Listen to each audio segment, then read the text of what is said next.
Hello दोस्तों। राधे राधे सभी को। कैसे हैं आप सब? आप हैं विजय सिंह के साथ में और आज हम सीखेंगे रासो साहित्य। रासो साहित्य क्या है? आदिकाल का ही एक भाग है। और अभी तक हमने नाथ साहित्य, सिद्ध साहित्य और अब हम पढ़ रहे हैं रासो साहित्य। ठीक है। बिना देर किए हुए सेशन आगे बढ़ाते हैं। आप सब कैसे हैं? आप लोगों की परीक्षाएं आने वाली हैं और तैयारियां कैसी चल रही हैं? तो आप जो है आने वाली परीक्षाओं को ध्यान में रखते हुए अपनी तैयारियां कीजिए और कंटिन्यूटी बनाए रखिए। शुरू करते हैं। रासो साहित्य क्या है? रासो साहित्य क्या है? तो रासो साहित्य क्या है? आदिकाल की वीर गाथा और श्रृंगार का महाकाव्यात्मक युग है। क्या है ये?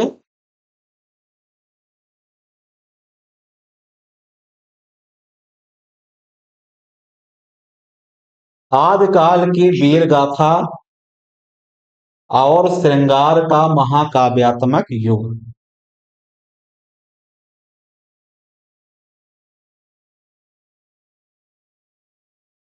आदिकाल में राजाओं के आश्रय में रहने वाले चारण और भाट कवियों द्वारा रचित वह काव्य जिसमें आश्रयदाताओं के शौर्य, उनके पराक्रम और प्रेम का अतिशयोक्ति पूर्ण वर्णन किया गया है।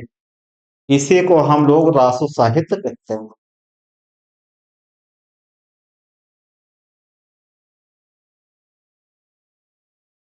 ठीक है। किस काल का है? वीरगाथा काल का है। और इसके कवि क्या थे? दरबारी कवि थे, राजाओं के दरबार में रहते थे और चारण से चारण कहलाते थे। किस रस की प्रधानता है? तो वीर रस और श्रृंगार रस की प्रधानता है।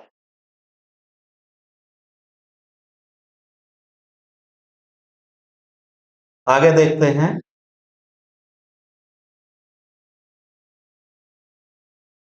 रासो।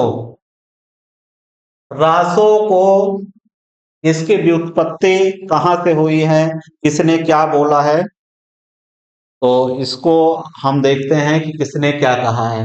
तो रासो को हर प्रसाद शास्त्री ने राजयश कहा है कि रासो शब्द की व्युत्पत्ति राजयश से हुई है। जबकि आचार्य रामचंद्र शुक्ल ने बीसल देव के आधार पर जो है इसकी उत्पत्ति रसायन से मानी है। वहीं नंद दुलारे वाजपेयी ने रास शब्द से रासो की उत्पत्ति मानी है। आचार्य हजारी प्रसाद द्विवेदी ने रासक शब्द से इसकी उत्पत्ति मानी है। जबकि गासा दतासी ने राजसूय से रासो शब्द की उत्पत्ति मानी है। तो ये सभी परीक्षाओं की दृष्टि से बहुत इंपॉर्टेंट हैं। तो इसको जो है आपको याद होना चाहिए, ये हम आशा करते हैं। ठीक है। रासो काव्य की प्रमुख विशेषताएं। रासो काव्य की प्रमुख विशेषताएं क्या थी?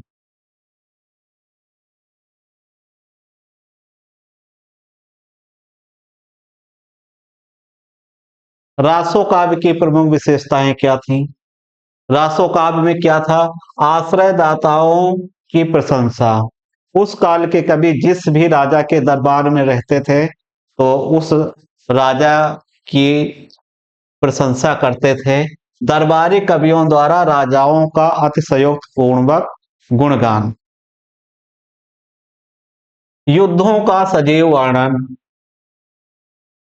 रासो काव्य में युद्धों का सजीव वर्णन किया गया है और इसमें आंखों देखा हाल। कविया कवि जो है वो स्वयं युद्धों में भाग लेते थे। जैसे चंद बरदाई, इन्होंने पृथ्वीराज रासो लिखा है। संकुचित राष्ट्रीयता। अगली विशेषता क्या है? संकुचित राष्ट्रीयता।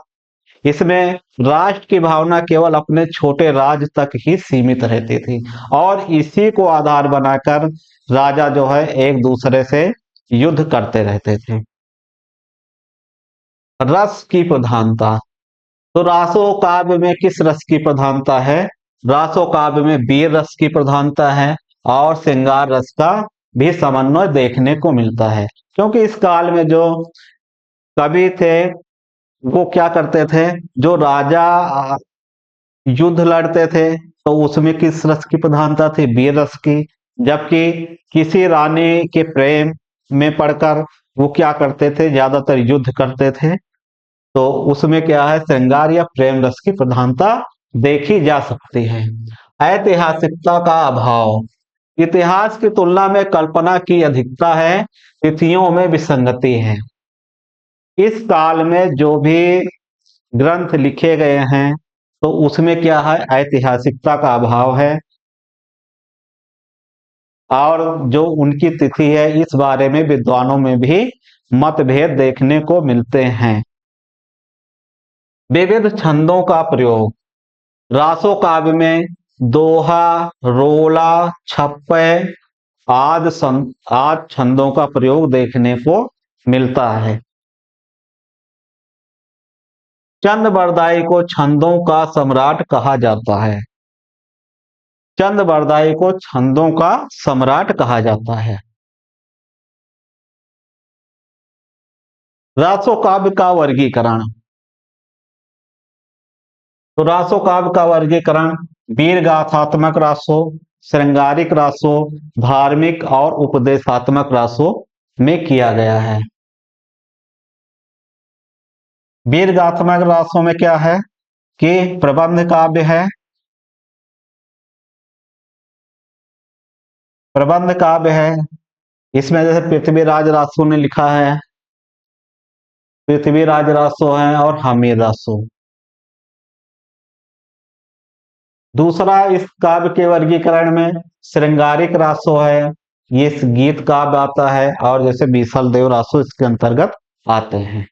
फिर आता है धार्मिक उपदेशात्मक रास, इसमें जैन साहित्य से प्रभावित है, और इसमें भारतेश्वर बाहुबली रास इस कैटेगरी में आता है।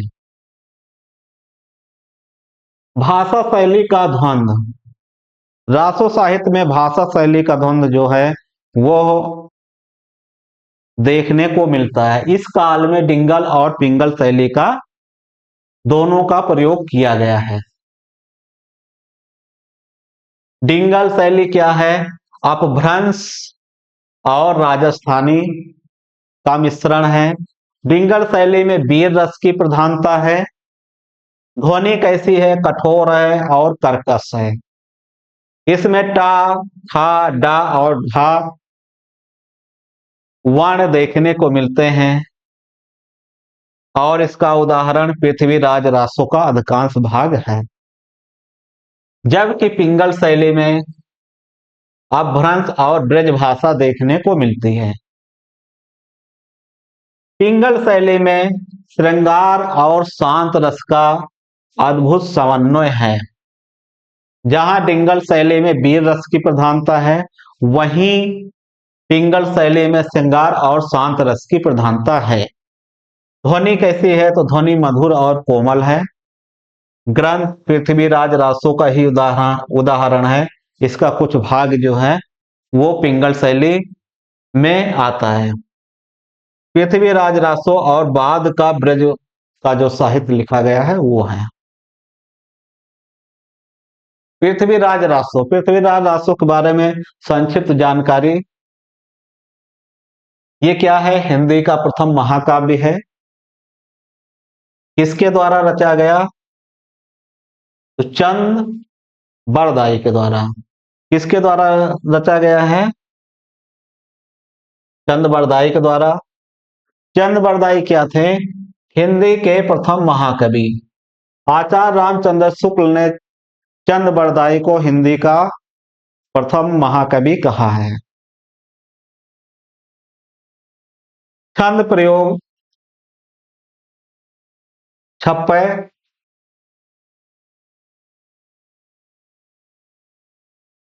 छंद प्रयोग है छप्पे। चंद बरदाई को छप्पे का विशेषज्ञ भी माना जाता है। तो चंद बरदाई, यह भी इंपॉर्टेंट आप कह सकते हैं। पिछप्पय का विशेषज्ञ किसको माना जाता है? तो वो है चंद बरदाई।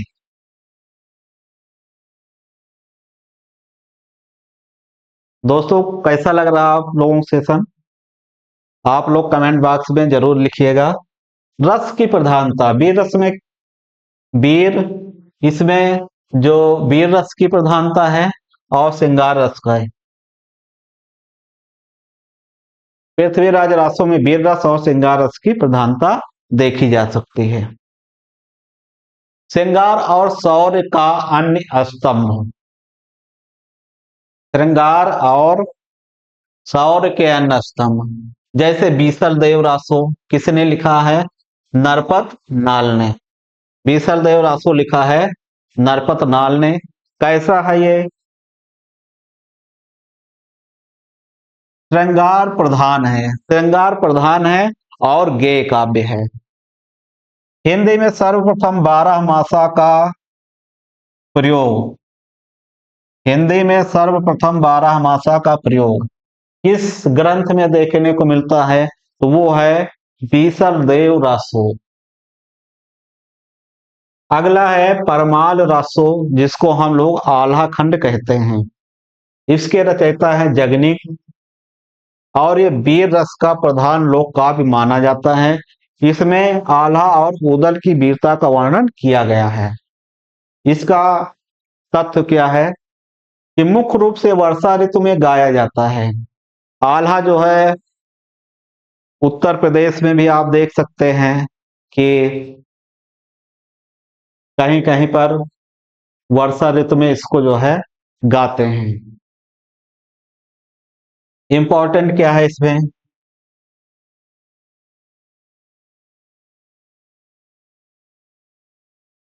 12 बरिस ले कूकर जीवे और 13 लो जिए सियार, किसमें है? ये है परमाल रासो में। ठीक है, तो ये पंक्ति इंपॉर्टेंट है और ये वीर रस का उत्कृष्ट उदाहरण है। रासो ग्रंथ और उनके रचनाकार, चंद बरदाई ने क्या लिखा है? पृथ्वीराज रासो। चंद बरदाई ने पृथ्वीराज रासो, नरपत नाल बीसल देव रासो, जगनिक ने आल्हा खंड लिखा है, परमाल रासो जिसको कहते हैं, दलपत विजय ने खुमान रासो। इसमें मेवाड़ के शासकों का वर्णन है, राजस्थानी भाषा में लिखा गया है। सारंगधर ने हमीर रासो लिखा है। रणथंभौर के राजा हमीर की वीरता के बारे में इसमें वर्णन किया गया है।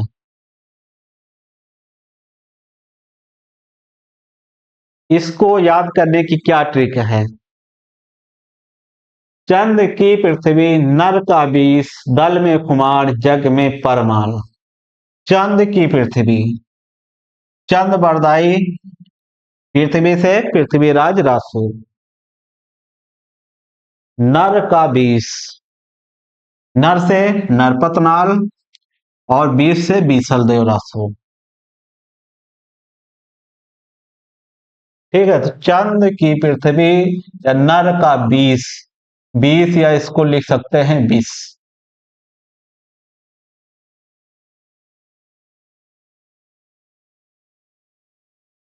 दल खुमार, कोई दल होता है, दल से क्या होगा?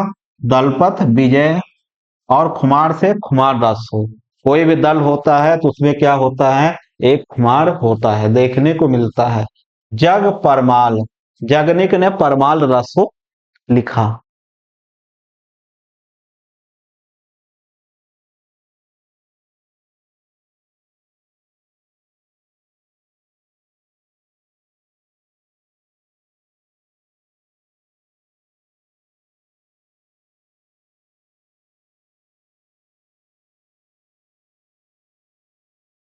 वीर और श्रृंगार रस का अद्भुत समन्वय क्यों है? रासो साहित्य में वीर रस और श्रृंगार रस का अद्भुत समन्वय क्यों देखने को मिलता है?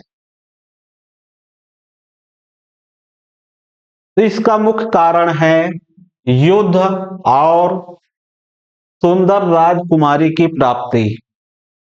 इसको आप पहले ही पढ़ चुके हैं कि साम्राज्य विस्तार की लालसा,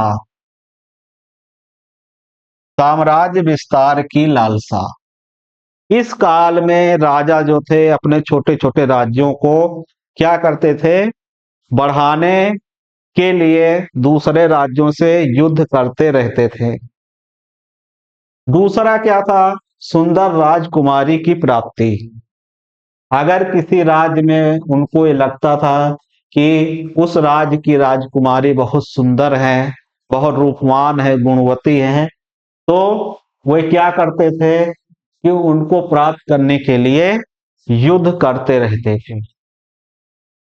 रासो ग्रंथों में युद्धों का मुख्य कारण अक्सर विवाह या प्रेम प्रसंग होता था, इसलिए युद्ध के सजीव वर्णन वीर रस के साथ साथ रानियों के रूप, सौंदर्य और विरह का चित्रण अनिवार्य रूप से एक साथ चलता है।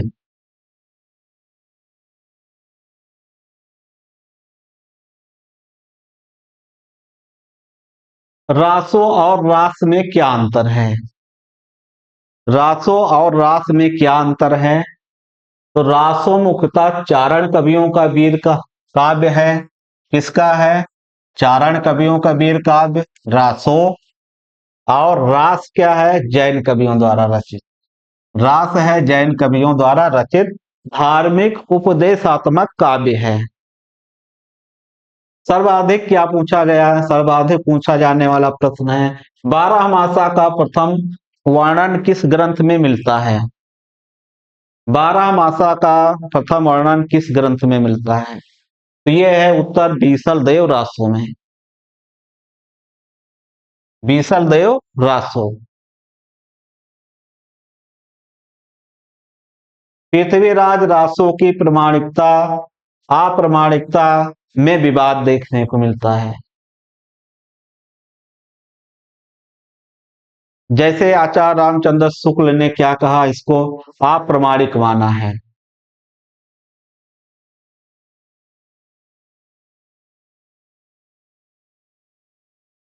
One shot revision. आदिकाल तो वीरगाथा काल, इसमें चारण और भाटों का वर्णन और उनकी रचनाएं शामिल हैं। व्युत्पत्ति क्या है? रसायन, किसी ने रास बोला है, किसी रसायन बोला है। आचार्य रामचंद्र शुक्ल ने इसको रास शब्द की उत्पत्ति रसायन से मानी है। रासक हजारी प्रसाद द्विवेदी ने रासक से रासो शब्द की उत्पत्ति मानी है। प्रमुख विशेषता क्या है? युद्धों का सजीव वर्णन, ऐतिहासिकता का अभाव और कल्पना की प्रधानता। यही क्या है इसमें प्रमुख इसकी विशेषता है। भाषा कैसी है? तो भाषा डिंगल है, इसमें वीर रस की प्रधानता है। डिंगल शैली में वीर रस की प्रधानता है और पिंगल शैली में श्रृंगार रस का समन्वय देखने को मिलता है। प्रथम महाकाव्य पृथ्वीराज रासो हैं, 69 सर्ग है इसमें। अन्य प्रमुख जगनी का आल्हा खंड है और बीसल देव रासो नरपत नाल का है।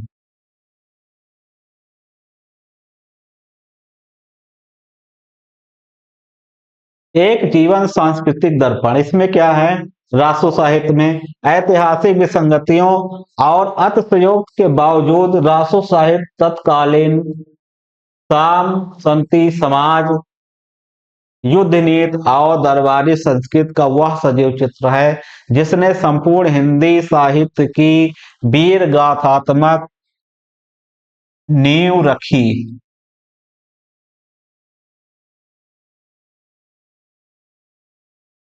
ठीक है, तो आज के लिए बस इतना ही। आज का सेशन कैसा लगा आप लोगों को? अपनी राय कमेंट बॉक्स में जरूर दीजिएगा। और डेली आपको नए सेशन कराए जाएंगे, एमसीक्यूज भी कराए जाएंगे। तो परीक्षाएं, इसकी डेट कभी भी आ सकती है और आपको ज़्यादा से ज़्यादा 3 महीने का समय मिलेगा। 1 महीने पेपर भरने के लिए आप जो है ऑनलाइन अपना आवेदन करेंगे और 2 महीने दिया जाएगा लगभग एग्जाम के लिए। तो आज के सेशन को आप लोग लाइक शेयर और सब्सक्राइब कीजिएगा और अपनी राय जरूर दीजिएगा। अगला इम्पोर्टेंट सेशन आप किस विषय पे चाहते हैं या किस टॉपिक पे चाहते हैं, हिंदी के व्याकरण पे चाहते हैं या साहित्य पे चाहते हैं, ये आप कमेंट बॉक्स पे लिख सकते हैं और मैं प्रयास करूंगा कि उसका एक अच्छा सेशन बनाकर आप लोगों के सामने प्रस्तुत करूं। तो मिलते हैं एक नए सेशन में, तब तक सभी दोस्तों को नमस्कार, राधे राधे।